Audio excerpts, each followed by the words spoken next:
This is Wayne Lozinak Frank Novinec from HATEBREED. You're watching Metal Wani, India.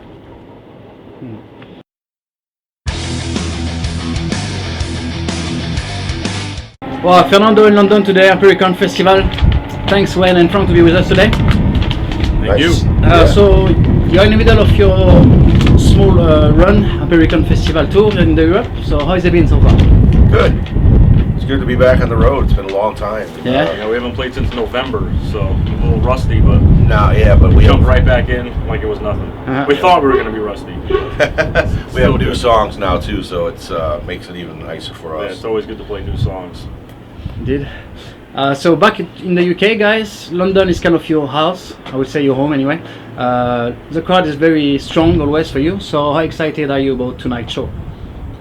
I enjoy playing here. I like the bands, I like the food, I like the shows here, I like to be in England. It's a good time, and obviously London is the biggest show of the tour always whenever we come over to the UK, so it's good to be back.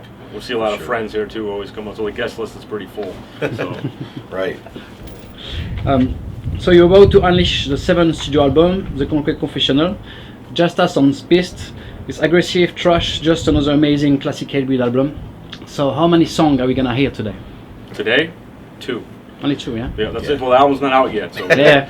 That's a lot, Just considering so the you can- record's not even out yet. So I mean, but those songs have been released, so Yeah. you know we'll dump those tonight. But that's you know, AD and looking down the barrel of today. right, check out the videos if you haven't seen those yet, and you know it's been fun playing the new stuff. So it's just, a few people seem to know it, and obviously after the record comes out more, but. No, we're sticking to 2 right now. So maybe after we go to the U.S. and the record comes out on the 13th, we start a U.S. tour. Some more we'll do after that. But for now, it's just going to be the 2 songs. Perfect. Yes, we'll see more in Hellfest next month. Oh yeah, That'll be the full one. It's my favorite festival Yeah, in the I world. love it. It's great. So the track AD is a real statement. It's like an initial manifesto of political yet personal anger against American government. So how did this album came along? I mean, it's not. I wouldn't say it's so much against it. It's just times have changed. You know, Yeah. the world's constantly liberating itself. So you know, I think maybe some of those things that people thought in the past of the American dream, many decades and years ago, you know, have changed since then. You know, it's not only the American dream that people need to rethink about. It's a lot of old ways and things that people may be accustomed to that are always changing in the world. So it's not an anti-American song by any means. We love America, you know, we're from America. So, but you know, it's open for interpretation for sure. But people seem to be digging it, you know, because we don't really get too political. So you know, people seem to like the song and the lyrics a lot.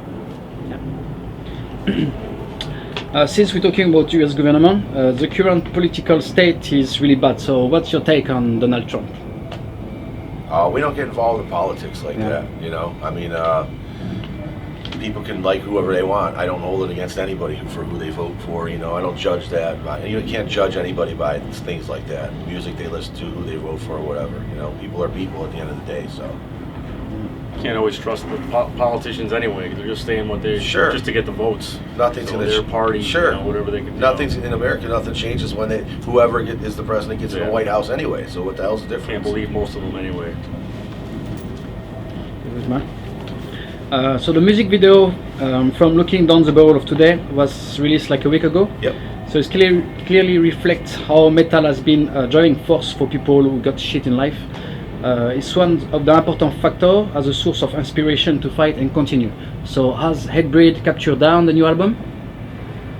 Well, this album is it's really heavy, a lot more aggressive, I think, than the old stuff. But, you know. I mean, we're always going to have those kind of positive themes on our record.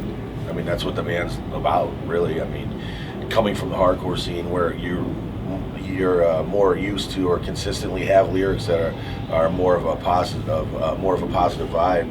I think that's why the metal community who embraces this band feels like they can, you know, relate with us, and it's more personable for them because they're not getting that from the metal community so much, you know. Which is great. It's great because we have that bond with the fans. And we grew up on metal and hardcore, so we have always take both, you know, put it together. make a good sound with it. Indeed, yeah. So you enter again the studio with the producer Zeus. So did he bring anything new on the table this time on the recording process? So it's pretty consistent with Zeus. So if it ain't broke, don't fix it, is what we say. Yeah, he's like a 6-member now at this point. I mean, he's been with the band since the second record. Yeah. He's been working with the band, so it's been almost 15 years. So plus he's from the area that these guys are from, and he's a friend. He can tell the band that something fucking sucks, and he knows our song. He knows what we want too. Sure. So it's really comfortable working with him too, since he knows us, and he knows like, oh, you got to do that a little faster, you're a little off time. There's no one's mad at each other yelling. It's like, okay, yeah, you're right, and then it comes out good. It always comes out good with him. So we love him. Coming up to the cover of the album, it looked amazing. I think Marcelo Vasco always managed to capture the soul of the album on image. So how did he work? Did you just give him like green card, just a go, and he just? Well, there was a couple versions of it, I think, and there was actually a couple other people that were submitting artwork for the record. But at the end of the day, I mean, this is by far the best of everything that everybody submitted. We made some changes from his original one, I think, but obviously he's got an insane roster of bands that he's worked for.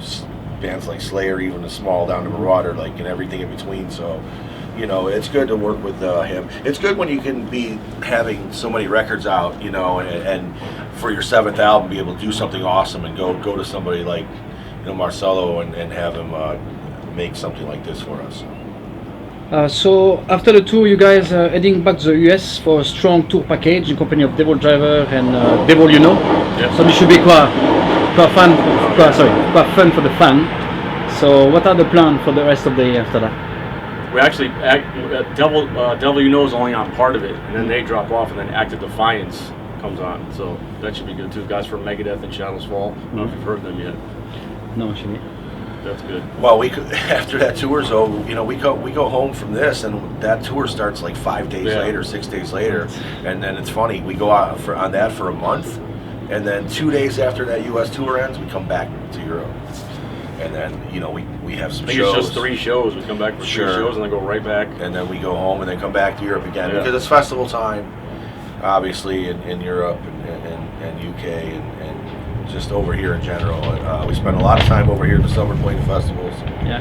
And we're not doing any major U.S. tours, festivals, in the summer. So, we'll come back here. But now in America, you're starting to see the festivals pop up like they're popping up over here. Like, and I don't mean like an Odds Fest or a Mayhem Fest or something that goes 2 months. I mean like over here where you have a 3-day festival in all the different countries. We're starting to get those in the U.S. all over the place now, and it's cool. I think they're really catching on over there. Chicago has one. There's a couple in Florida, and we have one in San Antonio and Texas coming up, in Oklahoma. So pretty busy, yeah. Yeah, because all the Americans complain. They see these festivals that we play over here, and all the bands are on them. Oh my God, why don't we get this over here? Yeah. Well, now we're starting to be able to accommodate that over there. So that's good. So as you say, Hellfest is one of your favorite one. Anything else you're looking, particularly any countries, any place looking forward to play? Oh, I love playing everywhere. As long as there's people coming to see us, I'm good. yeah, that's really it too. I mean, if it's a small club or it's a big festival, it's just good to be back on the road. Yeah. The thing about the festivals though, you could watch your favorite bands that like you grew up watching. I love it. Like we see like who we played, Aerosmith and Ozzy. Like all these great Kiss we played at the festival. And like then all these bands when we were little kids. Growing up watching. And then you're on the same bill as bands like us and bands we're friends with, Regina. Yeah, so that's fun for the fans, as fun as you. I guess. Oh, for me, definitely. I'm there all day long. Where's Wayne? He's on the stage watching bands. Yeah, the other day we did Grows Rock, and it was Terror and Rancid and Youth of Today and all these bands. All of Jericho cool. as well, yeah? Yeah, they played that day too, so it was a good time for sure. Cool.